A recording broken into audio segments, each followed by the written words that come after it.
Assalamualaikum warahmatullahi wabarakatuh. Kami dari kelompok 1 akan membahas tentang subbab 4.1 sampai 4.4. Sebelumnya, perkenalkan kelompok 1 terdiri atas nama Adiba Maftuha, Alfian Ermunanda, Alisa Kotrunada, Anissa, Balkis Mumtazah, Cindy Kartika Dewi, dan Eka Viola Yunita. Pada subbab 4.1, kita akan membahas tentang jejar ginjang.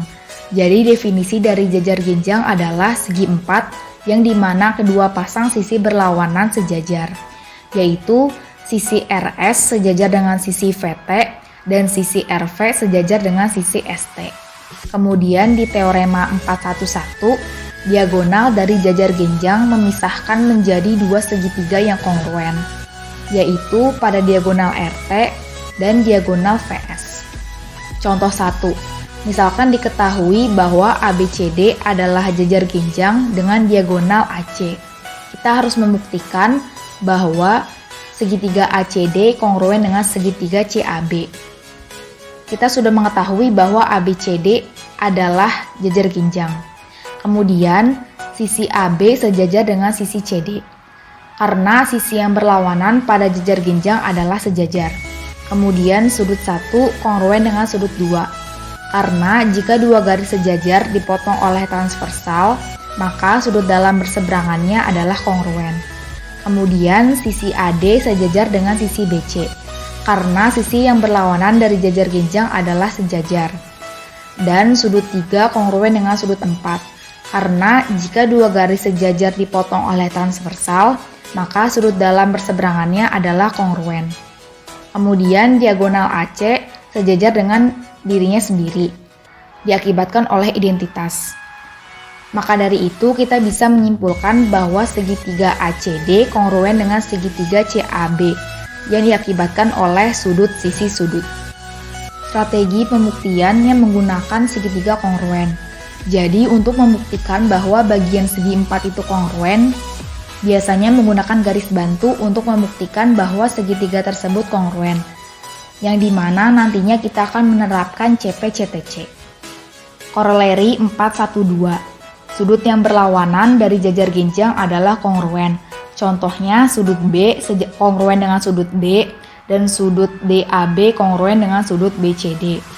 Koroleri 413. Sisi berlawanan dari jejar ginjang adalah kongruen. Contohnya sisi AD kongruen dengan sisi BC dan sisi AB kongruen dengan sisi DC. Koroleri 414. Diagonal pada jejar ginjang membagi atau berpotongan satu sama lain. Contohnya diagonal AC dan diagonal DB saling berpotongan satu sama lain. Koroleri 415. Dua sudut yang berurutan dari jejar ginjang saling berpelurus. Contohnya sudut R berpelurus dengan sudut S berpelurus dengan sudut T berpelurus dengan sudut V, dan sudut R berpelurus dengan sudut V. Pada contoh 2, pada jejar ginjang RSTV, ukuran sudut S adalah 42 derajat. Panjang sisi ST adalah 5,3 cm dan panjang sisi VT adalah 8,1 cm.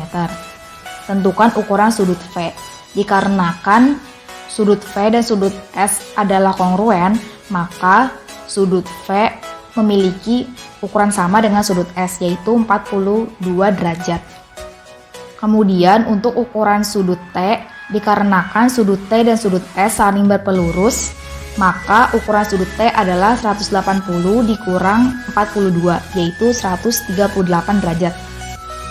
Kemudian panjang sisi RV kongruen dengan sisi ST, dikarenakan sisinya saling berlawanan, maka panjang sisi RV adalah 5,3 cm dan panjang sisi RS adalah 8,1 cm dikarenakan sisi RS kongruen dengan sisi VT karena saling berlawanan. Strategi pembuktian: memisahkan informasi yang diketahui. Ketika hanya bagian informasi diketahui, menuntun kepada kesimpulan yang penting, itu dapat dipisahkan dari fakta lain yang diketahui pada pernyataan pembuktian. Kemudian teorema 416. Dua garis sejajar dimanapun sama. Contohnya pada contoh 3. Pada contoh 3, kita harus membuktikan bahwa sisi AC kongruen dengan sisi BD dengan diketahui bahwa sisi AB sejajar dengan sisi CD, sisi AC tegak lurus dengan sisi CD, dan sisi BD tegak lurus dengan sisi CD. Kemudian definisi tinggi jajar genjang. Tinggi jajar genjang adalah segmen garis yang ditarik dari satu sisi sehingga tegak lurus ke sisi yang tidak berdekatan.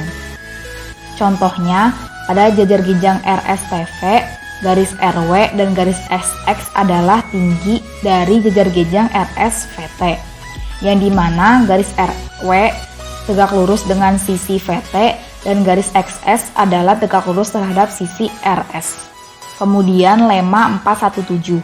Jika dua sisi dari segitiga pertama kongruen dengan dua sisi dari segitiga kedua dan ukuran sudut dalam segitiga pertama lebih besar dari ukuran sudut dalam segitiga kedua, maka panjang sisi berlawanan terhadap sudut dalam segitiga pertama lebih besar dari panjang sisi yang berlawanan terhadap sudut dalam segitiga kedua.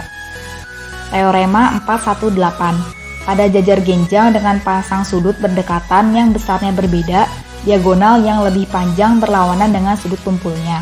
Contohnya ada pada contoh keempat. Kemudian jajar genjang memungkinkan kita menentukan kecepatan dan arah pesawat terbang dengan menggunakan diagonal. Kemudian di subbab 4.2 membahas tentang jajar genjang dan layang-layang. Yang pertama adalah jajar genjang. Berdasarkan teorema 421, jika kedua sisi segi 4 kongruen dan sejajar, maka segi 4 adalah jajar genjang, yaitu sisi AB kongruen dan sejajar terhadap sisi DC dan sisi AD kongruen dan sejajar terhadap sisi BC. Kemudian teorema 422. Jika kedua pasang sisi yang berlawanan dari segi 4 adalah kongruen, maka segi 4 adalah jajar genjang. Pada gambar di bawah, yang dimaksud pada teorema 422 adalah sisi AB kongruen dengan sisi DC dan sisi AD kongruen terhadap sisi BC. Kemudian teorema 423. Jika diagonal segi 4 membagi dua satu sama lain, maka segi 4 adalah jajar genjang. Yang dimaksud di teorema 423 adalah diagonal AC dan diagonal BD saling membagi satu sama lain. Untuk contoh yang pertama, kita membuktikan bahwa RSTV adalah jajar genjang, yang apabila diketahui bahwa sisi RS sejajar dengan sisi VT dan sisi RS kongruen terhadap sisi VT. Yang pertama, kita sudah mengetahui bahwa sisi RS sejajar dengan sisi VT dan sisi RS juga kongruen terhadap sisi VT. Yang kedua, kita bisa menggambar diagonal VS. Kemudian diagonal VS kongruen terhadap dirinya sendiri yang diakibatkan oleh identitas. Kemudian sudut RSTV kongruen dengan sudut SVT yang diakibatkan oleh jika dua garis sejajar dipotong oleh transversal, maka sudut dalam berseberangannya adalah kongruen. Kemudian kita bisa menyimpulkan bahwa segitiga RSV kongruen dengan segitiga TVS yang diakibatkan oleh sisi sudut sisi. Kemudian kita bisa menentukan bahwa sudut RVS kongruen dengan sudut VST yang diakibatkan oleh CP-CTC. Kemudian RV sejajar dengan ST diakibatkan oleh jika dua garis dipotong oleh transversal, maka sudut dalamnya itu kongruen, maka garis tersebut adalah sejajar. Maka dari itu kita bisa menyimpulkan bahwa RSTV adalah jajar genjang berdasarkan teorema 421 yang mengatakan bahwa jika kedua sisi segi 4 kongruen dan sejajar, maka segi 4 adalah jajar genjang. Yang kedua adalah layang-layang. Definisi layang-layang adalah segi 4 dengan dua pasang sisi yang berdekatan kongruen, yaitu sisi AD kongruen dengan sisi CD dan sisi BA kongruen dengan sisi BC. Teorema 424. Dalam sebuah layang-layang, sepasang sudut yang berlawanan adalah kongruen. Sepasang sudut yang berlawanan yang kongruen adalah sudut DAB kongruen dengan sudut DCB. Contoh kedua, kita membuktikan bahwa sudut B kongruen dengan sudut D. apabila diketahui bahwa ABCD adalah layang-layang yang memiliki sisi yang kongruen. Yang pertama, kita sudah mengetahui bahwa ABCD adalah layang-layang. Kemudian, sisi BC kongruen dengan sisi CD dan sisi AB kongruen dengan sisi AD. Dikarenakan ABCD adalah layang-layang, karena layang-layang memiliki dua pasang sisi yang kongruen. Setelah itu kita menggambar garis bantu yaitu garis AC. Kemudian garis AC kongruen terhadap dirinya sendiri karena identitas. Maka dari itu kita bisa menyimpulkan bahwa segitiga ACD kongruen dengan segitiga ACB yang diakibatkan oleh sisi-sisi. Dan kita bisa menentukan juga bahwa sudut B kongruen dengan sudut D yang diakibatkan oleh CP-CTC.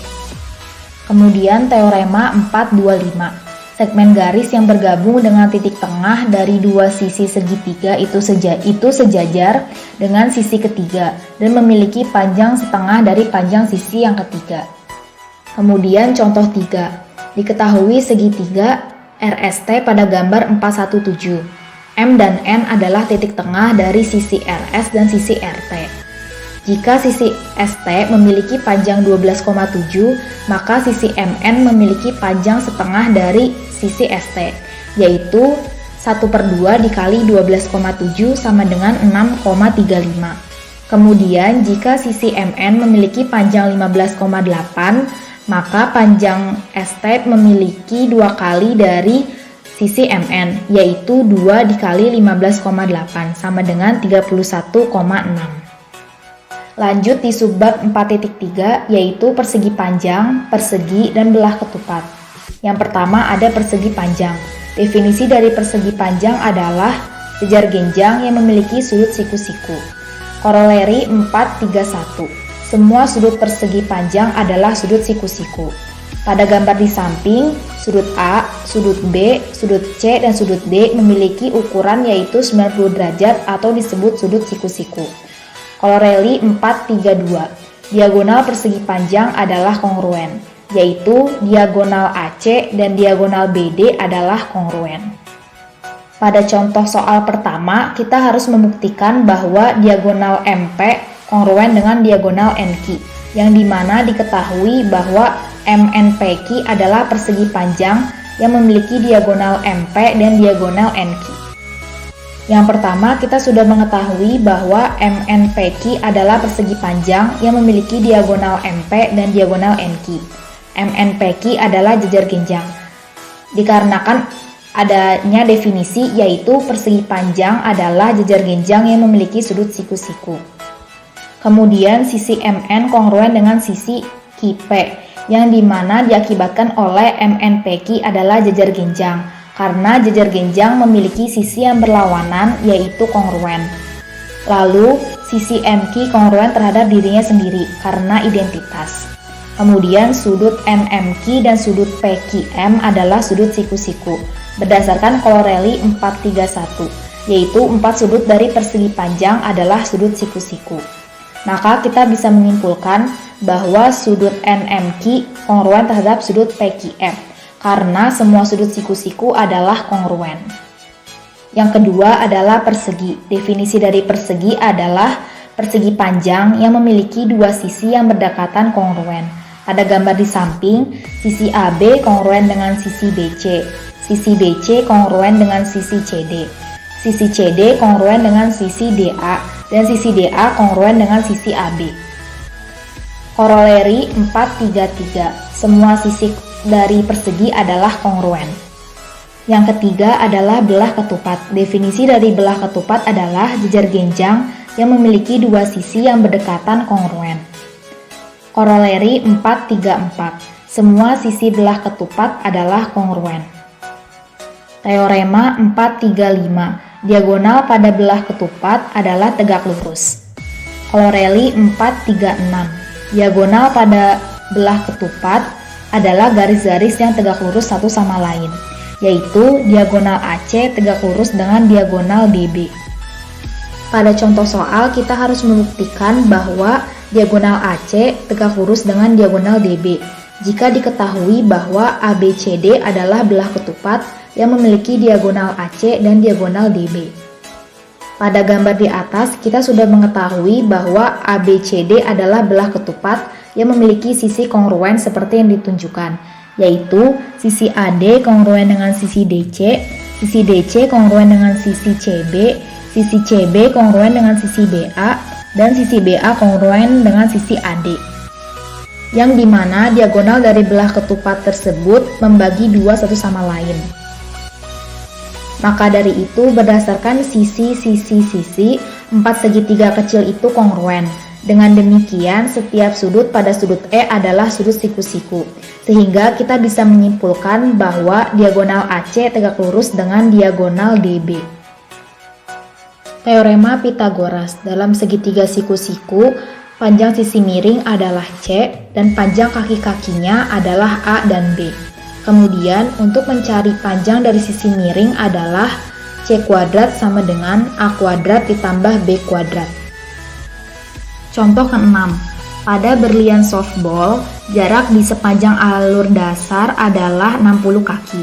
Menggunakan segitiga pada gambar 429, tentukan jarak dari home plate ke base kedua. Solusinya dengan menggunakan rumus sebelumnya, yaitu C kuadrat sama dengan A kuadrat ditambah B kuadrat, maka kita bisa mengetahui bahwa panjang sisi miring yaitu 60 kuadrat ditambah 60 kuadrat sama dengan 7.200. Maka C adalah akar dari 7.200 atau sekitar 84,85 kaki. Lanjut pada subbab yang terakhir, yaitu subbab 4.4 yang membahas tentang trapesium. Definisi dari trapesium adalah segi empat yang memiliki tepat dua sisi yang paralel.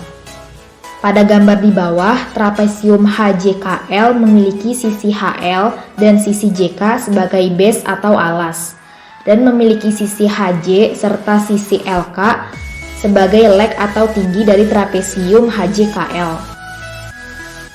Kemudian ketika titik tengah dari kedua kaki trapesium bergabung, maka segmen garis yang dihasilkan dikenal dengan median trapesium. Pada gambar di bawah, titik M dan titik N adalah titik tengah dari sisi HJ dan sisi LK, yang dimana segmen garis yang dihasilkan dari kedua titik tersebut disebut median trapesium. Kemudian, jika kedua kaki trapesium kongruen, maka trapesium tersebut dikenal dengan sama kaki trapesium atau trapesium sama kaki. Pada gambar di samping, jika sisi RV kongruen dengan sisi ST, maka trapesium RSTV adalah trapesium sama kaki. Lalu setiap trapesium berisi dua pasang sudut interior berurutan yang saling melengkapi. Masing-masing pasangan sudut ini terbentuk ketika garis paralel dipotong oleh transversal. Pada gambar di samping, sisi HL sejajar dengan sisi JK yang dipotong oleh transversal HJ dan transversal LK, yang dimana sudut H dan sudut J adalah suplemen dan sudut L dan sudut K juga suplemen. Kemudian sisi WX sejajar dengan sisi ZY dan sudut Z adalah sudut kanan, sehingga trapesium WXYZ adalah trapesium kanan. Kemudian definisi dari ketinggian trapesium. Ketinggian trapesium adalah segmen garis dari satu pangkal trapesium yang tegak lurus terhadap sisi yang berlawanan. Pada gambar tersebut, sisi HX, sisi LY, dan sisi kaki adalah ketinggian dari trapesium HJKL, yang dimana panjangnya dari setiap ketinggian dari trapesium HJKL disebut ketinggian trapesium. Kemudian teorema 441, sudut pangkal trapesium sama kaki adalah kongruen. Kemudian koroleri 442, diagonal trapesium sama kaki adalah kongruen. Pada trapesium sama kaki, yaitu trapesium ABCD, bahwa diagonal AC kongruen dengan diagonal BD. Kemudian teorema 443, panjang median trapesium sama dengan setengah dari jumlah kedua panjang trapesium yang lainnya. Misalkan pada gambar tersebut ada trapesium RSTV yang dimana M dan N adalah titik tengah dari sisi RV dan sisi ST. Kemudian segmen garis yang terbentuk dari kedua titik tersebut disebut median dari trapesium. Maka panjang MN adalah setengah dari jumlah panjang RS dan panjang VT.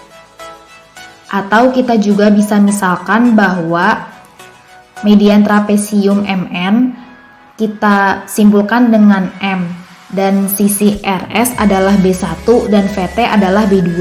Maka panjang MN adalah B1 ditambah B2 dibagi 2. Contohnya pada contoh keempat, yaitu pada trapesium RSTV yang dimana RS sejajar dengan VT. M dan MN adalah titik tengah dari RV dan TS. Misalkan panjang mediannya itu belum diketahui dan hanya diketahui yaitu sisi RS adalah 12 dan sisi VT adalah 18. Maka dengan menggunakan teorema 443 kita mengetahui bahwa panjang median MN adalah 12 ditambah 18 dibagi 2 sama dengan 15. Teorema 444. Median trapesium sejajar dengan setiap pangkal atau alasnya. Pada gambar di bawah, trapesium RSTV yang dimana MN sejajar dengan RS dan MN juga sejajar dengan VT. Karena RS dan VT merupakan sisi alas dari trapesium RS-VT. Kemudian teorema 445. Jika dua sudut pangkal trapesium kongruen, maka trapesium tersebut adalah trapesium sama kaki. Pada gambar di bawah, trapesium RSTV adalah trapesium sama kaki jika sudut V dan sudut T adalah kongruen. Kemudian teorema 446. Jika diagonal trapesium kongruen, maka trapesium itu adalah trapesium sama kaki. Pada gambar di bawah terdapat trapesium ABCD, yang dimana trapesium tersebut dikatakan trapesium sama kaki jika diagonal AC dan diagonal BD adalah kongruen. Dan yang terakhir teorema 447. Jika tiga garis atau lebih paralel memotong segmen garis yang kongruen pada satu transversal, maka mereka mencegat segmen garis kongruen pada transversal apapun. Terima kasih atas perhatiannya. Wassalamualaikum warahmatullahi wabarakatuh.